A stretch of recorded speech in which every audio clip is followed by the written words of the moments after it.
Under the merciless sun of Sepang, the asphalt trembled at 48 degrees Celsius, and with it, the fate of a family disguised as a racing team.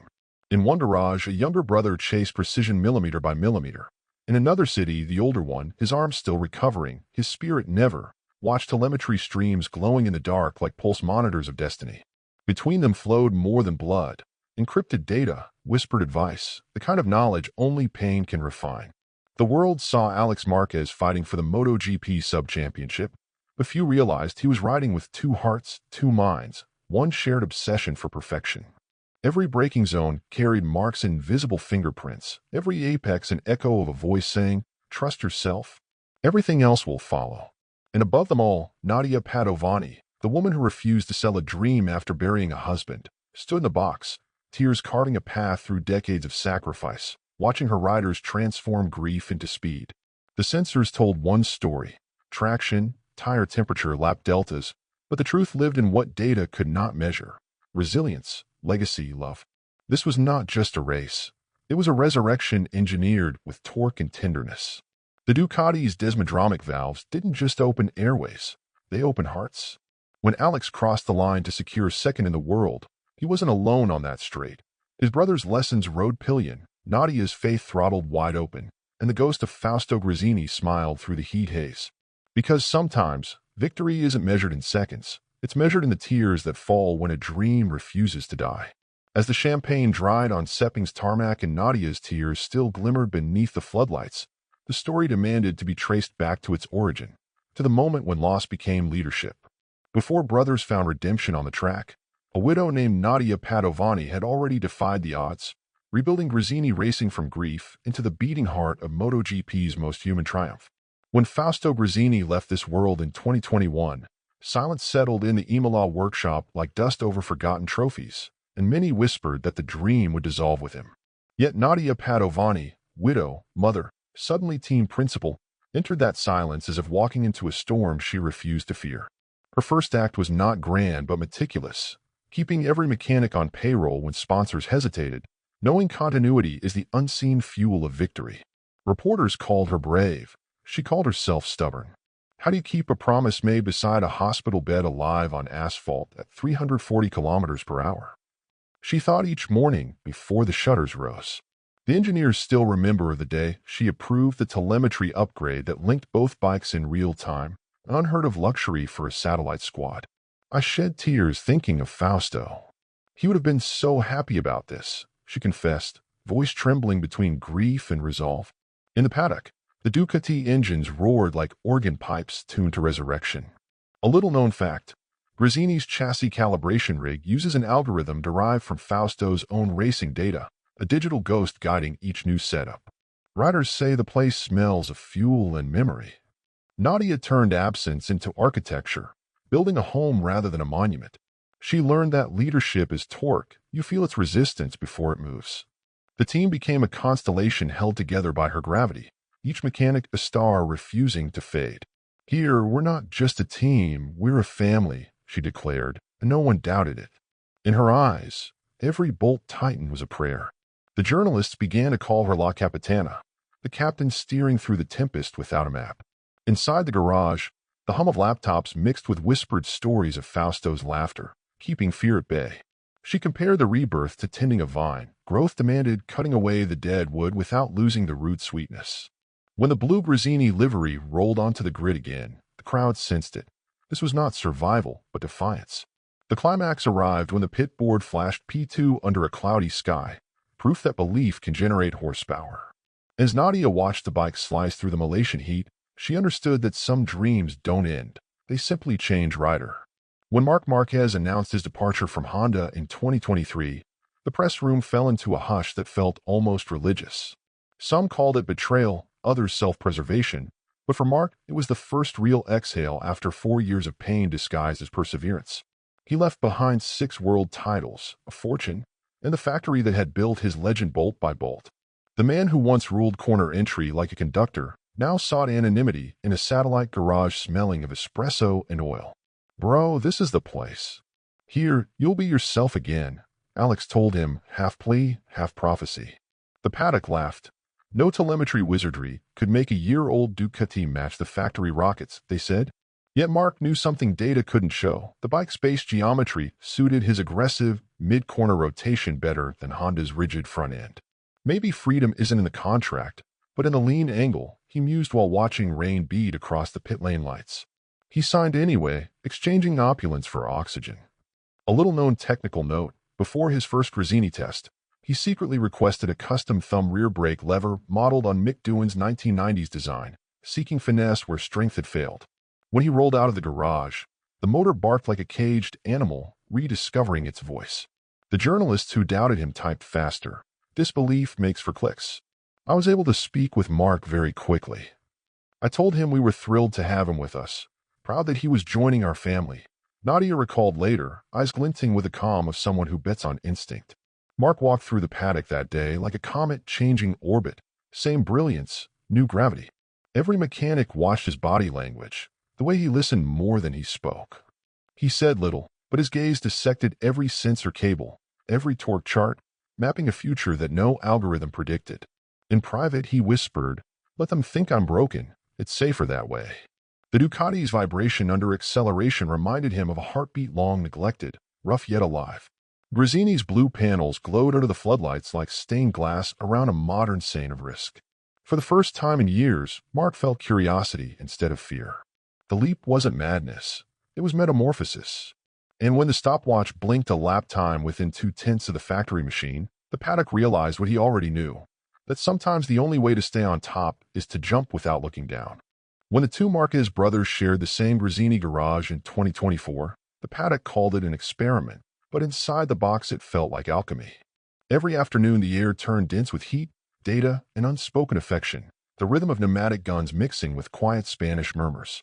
After every session, Marc and Álex would sit with their engineers and talk about data, telemetry, and how the bike felt. It was a constant exchange of information, recalled a mechanic who still saves their annotated printouts. They didn't compete for dominance. They compared imperfections like sculptors examining marble veins. Marc opened our eyes to many things, not just how to prepare a bike, but how to take care of the rider, said Michele Massini, watching them decode throttle graphs as if reading sacred text. He moves like he's still chasing ghosts of his younger self, Álex thought, trying to match the rhythm of his brother's feedback. A little-known fact, Marc adjusted his braking markers not by meters, but by milliseconds, syncing sensor traces with eye-blink intervals to refine muscle memory. Learn to manage the rear tire in the final laps. That's where races are won, Marc repeated, voice calm but absolute. The garage became a laboratory of bloodline precision, a hive where laughter and telemetry coexisted. When the exhausts cooled, they stayed behind, studying slow-motion footage of their own errors under the glow of laptops. Don't rush it, every corner has its moment, Marc added, and Álex nodded like a monk receiving scripture. Reporters saw results but missed the ritual, two brothers timing their heartbeats to the same RPM. The team adopted their synergy. Even tire technicians began mirroring their silent focus. Maybe love is the cleanest data there is, Marc mused one evening, watching his brother exit turn 11 flawlessly.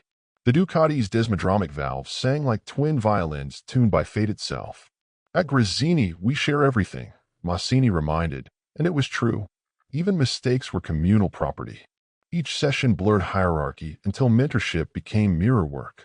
The smell of hot brakes and chain lubricant fused with a strange serenity, proof that rivalry could evolve into resonance. When the season's first double podium arrived, their smiles cracked the armor of professionalism. Cameras caught only the celebration. What they missed was the quiet glance saying, "We did it together." In that moment, the garage stopped being a workplace and became something rarer, a cathedral of brotherhood built on torque, trust, and time. The 2024 season unfolded like the restoration of a masterpiece long hidden beneath dust and doubt. Marc Márquez, leaner, quieter, stepped onto the grid with the calm of someone who has already lost everything and learned what remains. Each lap felt surgical, his braking zones measured not in courage but in calibration, a surgeon returning to his own heartbeat. Those tears weren't of sadness, they were of fulfillment, Nadia Padovani said when his first victory banner fluttered over Misano. The paddock exhaled collectively. The king had not vanished. He had merely recalibrated his throne. It's not speed I'm chasing anymore.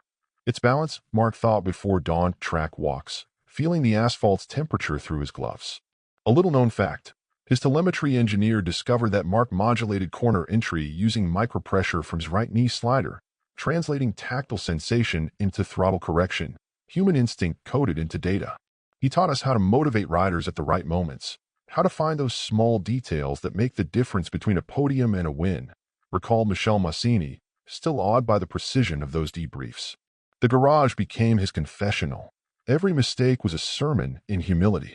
When the red lights went out in Thailand, his reaction time measured 0.142 seconds, proof that fear and focus can share the same pulse. He no longer rode to destroy rivals but to dialogue with physics, tracing invisible signatures through corners like a poet editing his own verses. The Ducati beneath him felt less like machinery and more like an exoskeleton of willpower. Between races, he dissected tire carcasses with the care of an archaeologist unearthing belief itself. The methodology Marc left behind is something we still apply every day, said Massini, pointing at a wall of checklists that read like commandments. In interviews, Marc smiled, but the smile carried gravity. It was the curve of a man who had survived velocity's punishment. Each Sunday, engines roared and history bent a little further toward forgiveness. Maybe redemption smells like burnt rubber and rain, he mused as he rolled down pit lane. The data sheets told one story. The glint in his visor told another. The resurrection was internal. His telemetry spikes drew shapes resembling mountains, and indeed, he had climbed one. Ducati's scouts watched silently, already envisioning him in factory red. When the season closed with 3 wins and unshakable poise, even cynics admitted the myth was reborn. The final climax came not with a checkered flag, but with a whisper through the radio, "He's back." And in that breath, the world remembered that legends don't return, they simply awaken. When Marc moved to the factory Ducati team in 2025, the cameras followed him, but the quiet transformation was happening in the Gresini box he left behind.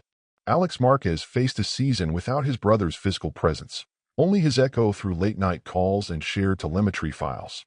The younger Márquez had inherited the blue pit chair, the pressure, and the microscope.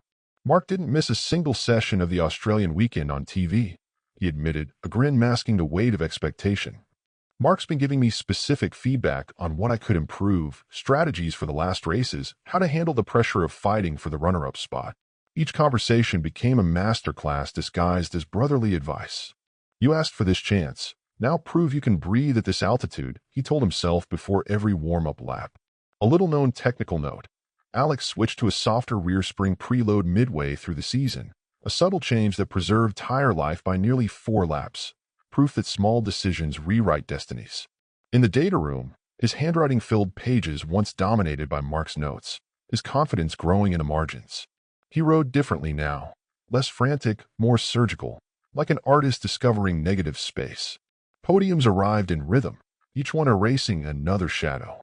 "Marc is my benchmark, the rider I admire the most," he confessed, the sentence heavy with both affection and defiance.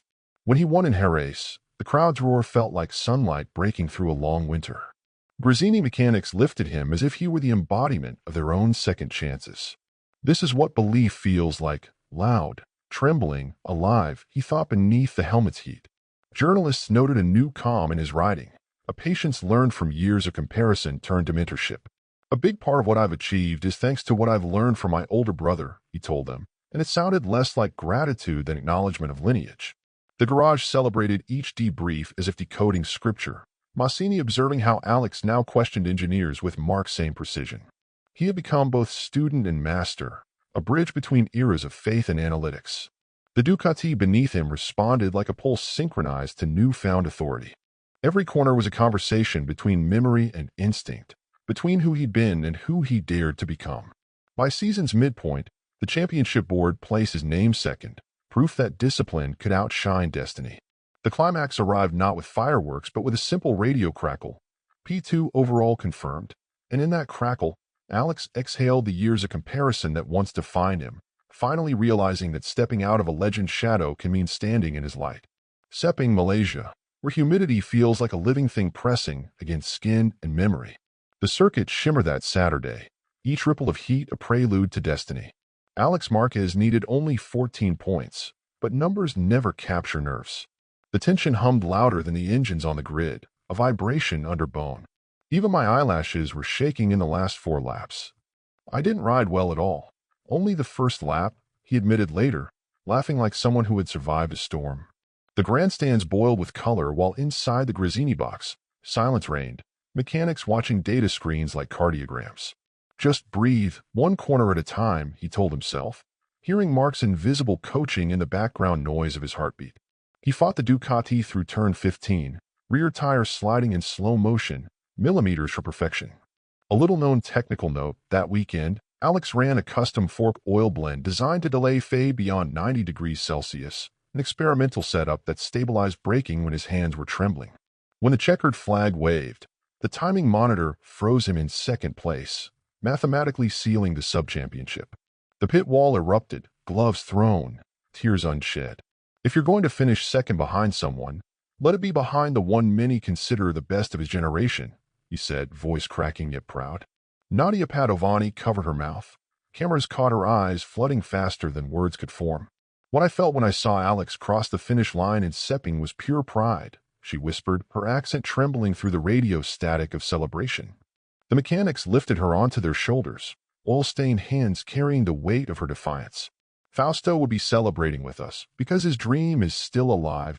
Around them, confetti spun in the humid air like fragments of memory returning home. He's watching, I know he is, Álex thought, staring up at a sky thick with heat and ghosts. The podium smelled of champagne and electricity, that rare scent of redemption. Massini hugged every crew member in sight, shouting data-based affirmations between sobs. The garage monitors looped the final lap again, proof that precision can coexist with poetry. The crowd chanted his name, yet the loudest applause was the one echoing inside him. In the midst of that chaos, Álex realized something monumental. That triumph doesn't always roar. Sometimes it cries. And beneath Sepang's golden haze, as the anthem faded into the hum of cooling engines, his story crystallized into a single truth. Greatness isn't inherited. It's earned one trembling heartbeat at a time. In 2025, Marc Márquez was forced into stillness, an alien state for a man who measured time by split seconds.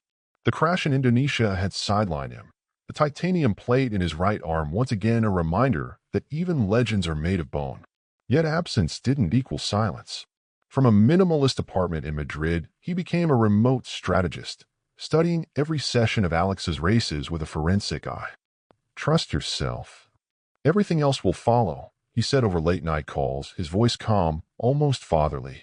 Álex listened as if decoding scripture, the static between them carrying more truth than any telemetry upload. I can't ride, but I can still race through him, Marc thought while scrolling through gigabytes of sector analysis. A little-known technical detail, Marc had convinced Gresini's data team to stream live GPS overlays to his tablet, allowing him to visualize Alex's corner entry differentials within 0.03 seconds of real time.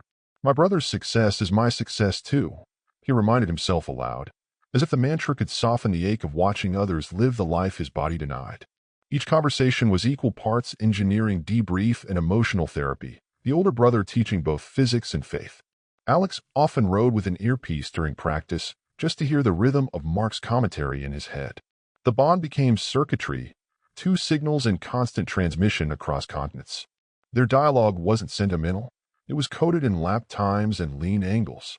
He doesn't need me to push him, just to remind him that he already knows how, Marc mused, his fingers tracing invisible racing lines across the table. The screen glowed like a surrogate cockpit, his reflection merging with the track map. His injury had stolen motion but sharpened perspective. He could now see the sport as an ecosystem of micro-decisions, not just adrenaline. Through him, Álex learned that intelligence could be as fast as instinct.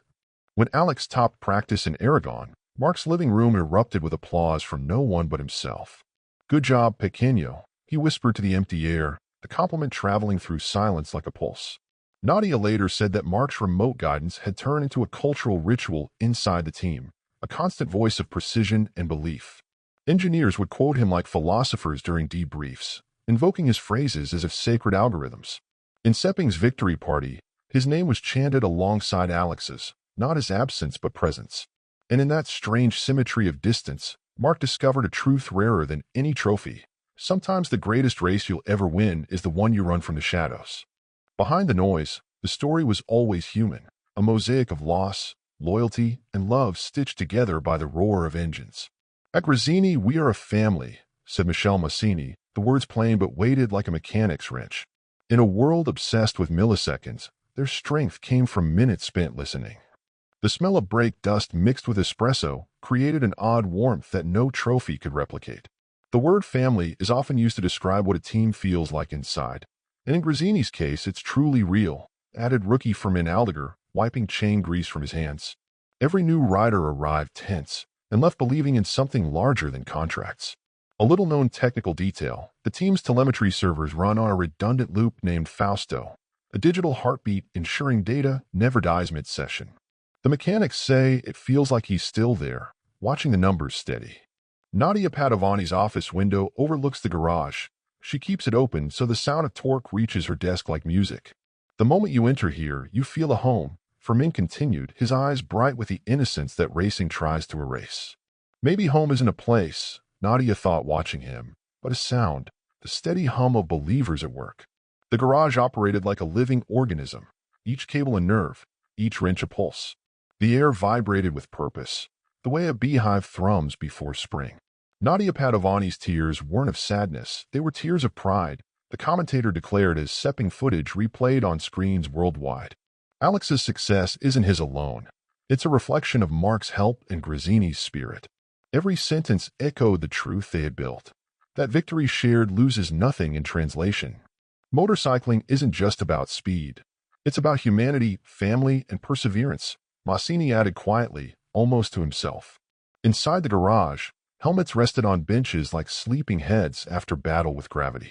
The Ducatis cooled with gentle ticks of metal, shrinking back into silence. Outside, Sepang's sky bled orange into night, a bruise of beauty on the horizon. Tears of pride are worth more than any trophy. The voiceover concluded, its echo lingering long after the engines slept. So this is what legacy sounds like, Nadia realized, the wind through the open window carrying both past and future. And as the lights dimmed and the final card appeared, everything is connected, Marc, Álex, Nadia, Gresini, Fausto. The world understood that speed is just a language, and love is its translation.